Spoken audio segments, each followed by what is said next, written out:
Society Matters.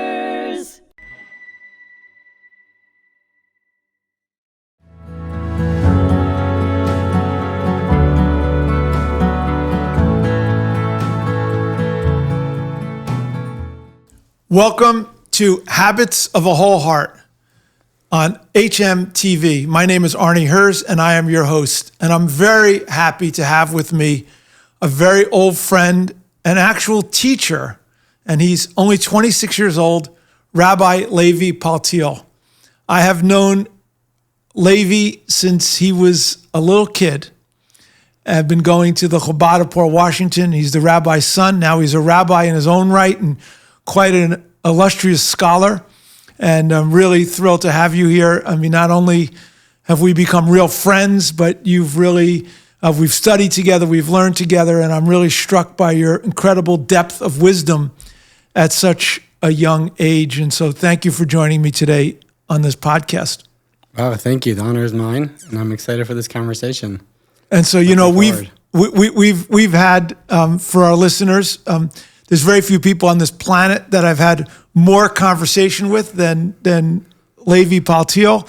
And we start talking for 2 minutes, and the next thing you know, 2 hours later in a conversation. And so we're going to do that right now. We have nothing planned. We talked a little bit in the car on the way here of some topics, and I'm just going to see where this takes us. Let's do it. So, my podcast is called Habits of a Whole Heart. And of course, it brings together two seemingly divergent concepts. One is the concept of wholeness. What does wholeness mean? And what do habits have to do with it? And the entire podcast theme is built on the philosophy of Chassidic, which... So what's the relationship between habits, wholeness, and Chassidic? So I'll open up with that easy question and get some of your thoughts here. Okay, so I think there's a lot of elements there. There's a lot of questions that we could engage in. One of the thoughts that come to mind when you say whole heart or completeness, which is something that we've spoke a little bit about in the car, something that I've been studying about a lot recently and has really taken me. The concept of unity, what's one? What makes something united? We're going into the high holidays and, it's all about serving God and we want to become one and we want to be united. And the question is, what makes something one? And our, I think, knee-jerk reaction is one means to eliminate a second. If there's anything else, that means I'm not whole, I'm not one. And what that does to us is anytime we're inconsistent, anytime that we go out of the line that we want to go in, which we're bound to do, then we kind of get thrown off. So am I not one? Am I not whole? Am I not true to myself? Right? And I like to joke, the only thing we're consistent about is being inconsistent. And the message of Chassidic and the message of Tanya and the message of a connection to God is if God created me, he created me whole. He created me perfect. And if I'm created with detail, that means that wholeness is made up of those details. So if I have anything in my life, which I think we'll talk about this going further in the podcast, if there's anything in my life, whether it's a challenge, whether it's something that seems like it's not supposed to be there, or, why did this have to happen? All of it is there perfectly, exactly planned because there is something in store for me to use it for a better purpose, and that's called wholesomeness. Wholesomeness is recognizing that my inconsistency, being that it's consistent, it's planned by God, and if I use that to serve God in the right purpose, that's wholesomeness. That's perfection. So give me an example. So an example would be, a guy, did something that he feels like, why did I have to do that? Or I remember when I met you, so there was one time that after discussing, learning Chassidic and, learning about these ideas, so you were warmed up to Judaism and you started practicing more. And at one point you turned to me, I don't know if you remember this conversation, I was this 18-year-old boy, and you said, Levi, why did God have to hide this from me for 50 years? Like, why did I have to only come to recognize this after so many years of my life? And here you're looking at this little schnook that has grew up with it and kind of like the know-it-all. And the message that I was taught and the message that I try to bring out for myself and in my own life as well is, I think, the only way to not get down by that. And on the contrary, to use that as a springboard is to recognize what it is. It is a springboard. To recognize God gave that to me. And the reason why I was created with my challenges or my story is because that makes me unique. And I don't want to be anyone else because God created me because he needs me. If he created me, that means that for the last 6,000 years since creation, there was a purpose that has not been accomplished, that only I could accomplish today with my circumstance, with my history, with my past. So that's very profound. And you're basically saying the fact that I didn't really understand Judaism until into my 50s became a springboard that allows me to help connect with other people in a way that perhaps you couldn't connect. And in a sense, what I was lacking 50 years in that capacity and other reasons as well is all part of the bigger plan. But I hear something profound. If it's part of a bigger plan, if you use it as a springboard. Did I hear you correctly? Yes. So obviously the plan is to recognize that this is a springboard. One of the concepts that Chassidus mentions a lot, and my father has really ingrained this into me, is the concept of we serve God with joy. And the question is, how could I serve God with joy when there's challenges? Am I supposed to turn away from the challenges? Am I supposed to ignore the challenges? Should I make like they don't exist? And the answer is, at least the way I take the answer is, imagine you're the CEO of your company. And the company is called Arnie Herz, or the company is called Levi Paltiel, right? And your mission is to make the most of that company. So when you sit down for a meeting, you don't kvetch over the issues. If you're a good CEO, you sit down and say, where are we? What is the facts? And how are we going to take this to the next step? How are we going to use maybe our challenges to the benefit that we could create the greatest gross income out of this, So being that CEO, being the runner of the company, I was sitting once with a group of my friends and we had this job that we were running like a school. We had to divide a bunch of jobs between us. And all of us were kind of like grabbing the jobs that we thought would be easiest for us or the funnest for us. And it wasn't really working out. You can't split up jobs like that when everyone is looking after themselves. So I stopped for a second. I said, guys, we are 6 board members sitting in a meeting to discuss what those 6 guys are going to do in this company. And if we don't approach it that way, we're not going to walk out of this meeting successful and we're not going to walk out of this meeting happy. But if we come in recognizing we're here for the benefit of another company, God's company, and whether it's successful or not is up to God. If God gave me a challenge, that means that he believes and therefore he knows that I could make the best out of it. And the fact, for me to kind of kvetch, this is not going to work out and, this was a bad idea, that's not your problem. Whether you're going to be successful or not, that's his problem. And your job is to take what you've been given, take the lemons. I see that you have lemons on your tie. You take the lemons and you create lemonade, create what you've been given by God, and do with it exactly what you were created to do. So you're really bringing up a couple great points. One, first of all, I love the idea. I never thought of that, of being the CEO of your own company and how you would approach it differently, because I do think it's true. So many people are stuck in lamenting their shortcomings or refusing to look at what those shortcomings are in order to improve themselves. But if you look at yourself as a CEO, to really take stock of what your strengths and weaknesses are and what you need to do to move it forward, it's very forward-looking, then you're really able to create success. And I find that really interesting as here we are in the month of Elul, approaching the Rosh Hashanah and the high holidays. And my understanding, and you can expand on this, is that the whole purpose of the high holidays is to bring us back into alignment with our core purpose and our core mission, and to use the high holidays and the period before the high holidays, which is right now the month of Elul, is the ultimate springboard so that we can really identify our highest and truest aspirations and bring all of our energies into that in order to create and use our inherent wholeness. So what do you think of that? Absolutely. I think that standing in the month of Elul, you mentioned coming into the high holidays, and the Alter Rebbe, the first Chabad Rebbe, the one that wrote the Tanya, the Bible of Chassidic philosophy, of Chabad philosophy, he spoke about the concept that during Elul, the king is in the field. That's what he said, the king is in the field.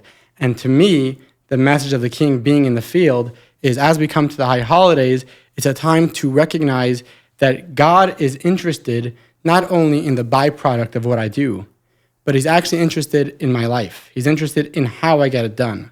So everyone gets it, that, God put me here, he put us all here, he created it, he created this world, and he has like a long-term vision for it.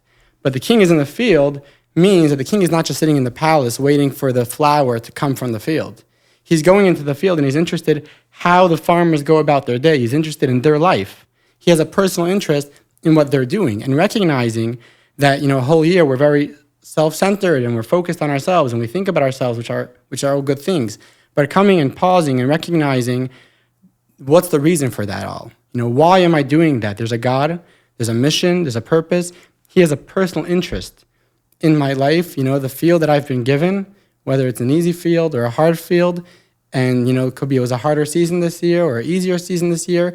It was personally created, crafted by God, because he has a personal interest in exactly how I'm going to sow and plow and harvest that wheat for the coming year. So for someone who doesn't get that, I'm not talking about intellectually, but I'm talking about in the kishkas, that God for so many people, and for me for quite some time, felt so distant and far away. It feels very theoretical.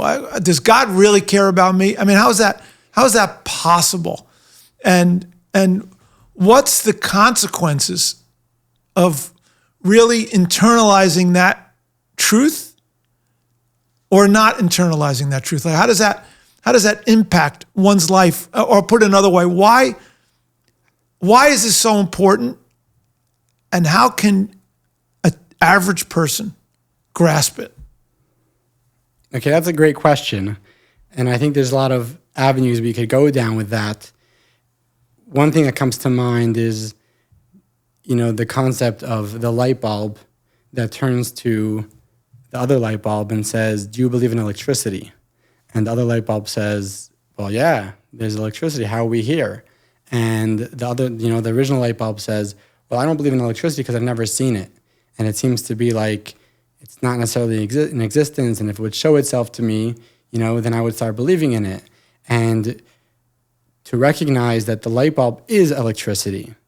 If you exist, then you have a makeup. And where that makeup come from, or what is the makeup? Not even where it came from, but we're not even talking about the origin of the makeup. What is your makeup? What is it all about? Why are we here? I have this cute thing. It's a little bit deep, but just to I'll give it a shot. It's like a cute little anecdote. I find with human beings, when we have a conversation, so you'll say, what's your first questions that you'll ask someone? You'll say, what's your name? And then you'll ask someone, one of the first questions will be, what do you do? Right? And you're welcome to argue with me, but I think the part of the reason why we do that is because intuitively, you have to have a reason for getting up in the morning. There has to be something that you do. There has to be something that you fill your life with. There has to be a mission that you're here to accomplish. It's kind of like asking, what's your excuse to exist? And the answers that we give are funny because, the guy will say, I'm a lawyer, or I'm a rabbi, or I'm a doctor, or I'm, whatever the guy does. And it's kind of like, well, is that really a mission? Is that a reason to exist? My point is that the fact that we are here to do something is intuitive. Otherwise, we would say, well, I don't do anything. I'm actually fine with that. I'm actually fine just living life, doing nothing. I don't have to have a reason to exist. I don't have to be here for something. I am. You're asking me what I do. Why do I have to have why do I have to have something to do, to be? But no, we all know that if a guy is doing nothing, then it's like, then why are you here? You got to be doing something. So taking that a step further and recognizing that something has to have real inherent value. To just be here for another being that is just here for another being that is just here for another being, what's the message behind that? Versus recognizing that the fact that I exist and the fact that I have purpose equals that I'm a man with a mission. I was created with a purpose. And my purpose is my identity. It's my soul. That changes the whole dynamic of life. It changes the dynamic of why I get up in the morning. It changes, the concept of being down and recognizing why I had a struggle, because it was all planned with a very specific purpose, like a robot getting up and saying, well, why do I exist? Obviously they were created with a mission. So we're living in a day now and a time where there's a tremendous sense of lack of purpose among young people and all ages. And we also see, as the population is aging, many people who were very vibrant and had tremendous purpose in their lives now feel there's no purpose. Their kids don't need them. Their grandkids don't need them. They're not working, and they're just sort of passing time. And there's a sense of loneliness and a sense of lack of meaning. And then we see young people who wonder what it's all about. And so I think this whole thing of purpose is very important to figure out how to truly awaken with someone that they have this ultimate purpose, whether you are a little kid or you're 100 years old. The fact that you exist is a sign from God that he needs you today. And discovering what that is very meaningful, because I do agree with you. I think that people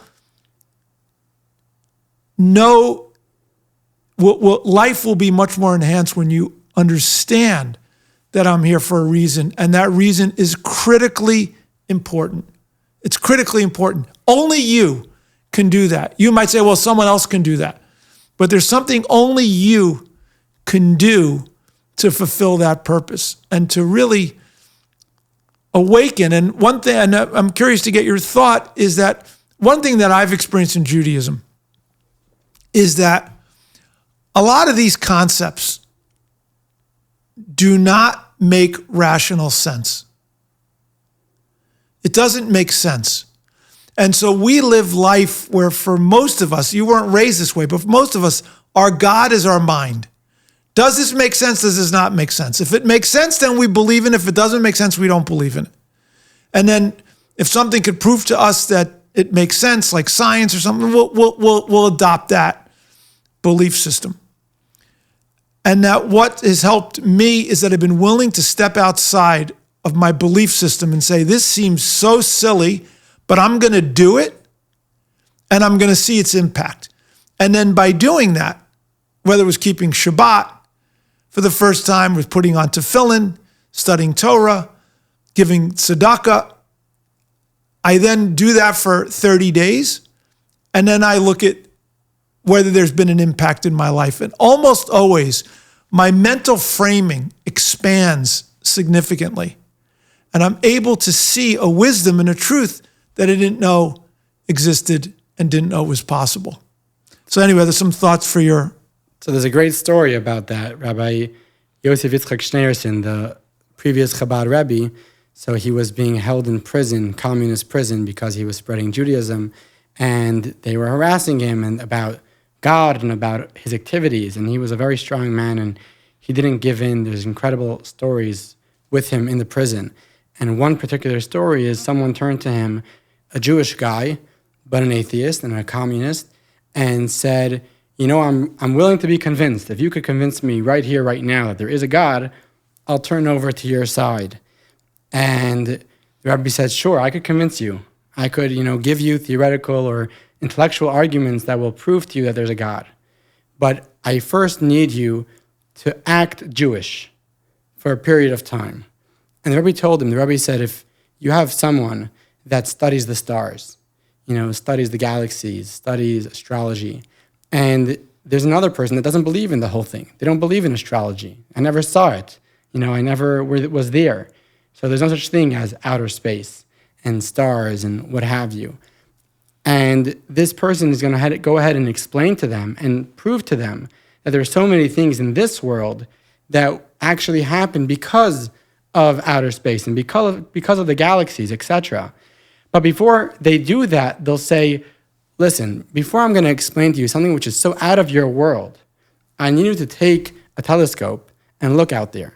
Because if you're not going to look out there once and just see the reality of it, experience it, know that it is, you're not going to begin to relate to the arguments that I'm going to give to you.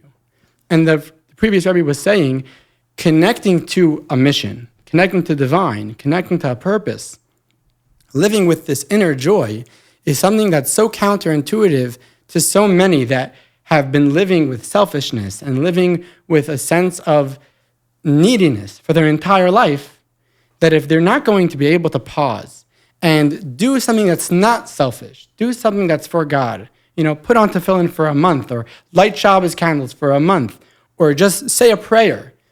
Maybe it's true, maybe it's not true, but try it. And if you try that, then you get into this route and you get into this recognition that it's something that you recognize, something that you relate to. And then when you go back to the books and you study and you see that inside, it becomes a reality. It becomes real and you're able to relate to it. Yeah, beautiful. I love that concept. It's like trying to explain to someone swimming or anything. Try this food, try that food. Go visit this place. Conceptually, you could understand, but until you experience it, and that's the nature of life, it's the nature of Judaism, it's very, very experiential. You say that we're so intellectually based, or we're so rational. And obviously, you could go down that path and we could have rational arguments here. But another path to go is to recognize how irrational we are. Most people that fly in an airplane don't actually know how an airplane works and why the airplane is going to fly. Most people that take medicine don't exactly know what's in the medicine and how it's going to work. But we kind of hear the symptoms and we hear the results and we say, let me try it and see if that's true. And if we see that the results are true, then we go for it. We're ready to take that plunge. When you hear about a good, reset, some sort of good diet, and you have no idea why it works, but you're kind of taking their word for it. And then you go for it, and then you see if you relate to it and if you actually feel what they claimed you feel. So much of our life is around trying things. We taste things, like you said. And just taste Judaism, taste God, Open yourself up to it. Open yourself up to a mitzvah. Open yourself up to some study. Allow yourself to taste it. Go for a 30-day detox and see if the results are what they claim to be. So I have a tough question for you here.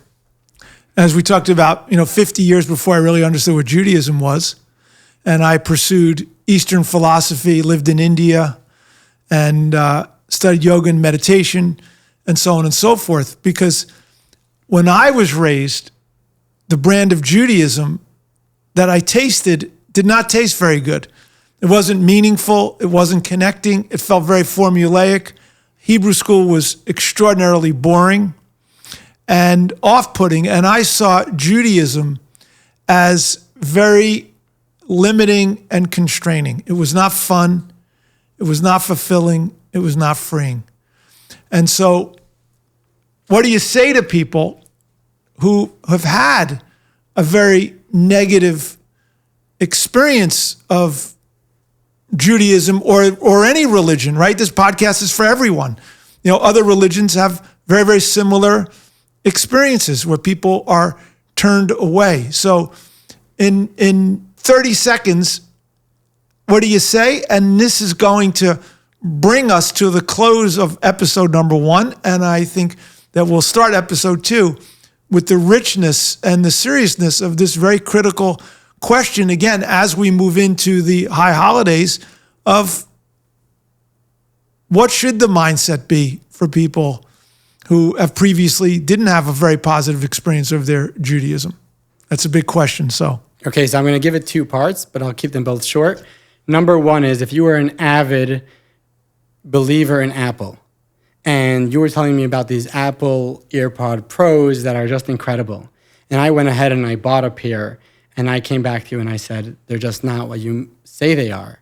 And then you look at my purchase and you say, you bought this on some Chinese website. This is not the real thing.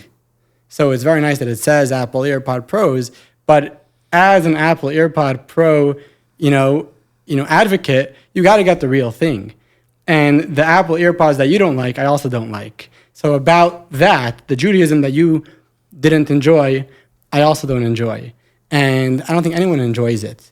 And because it's watered down Judaism. And we could talk about that at length, which brings me to my second point, which is there's so much to say about that, but just one tidbit would be Judaism that you feel like is an add-on to your life.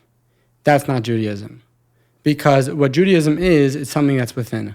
It's something that you could find inside yourself. You don't have to find it anywhere else. If someone's giving you something, if someone's giving you rituals, if someone is giving you a tradition, that's not Judaism. Judaism is something that you'll find within your own heart when you do it and you'll say, I feel more myself.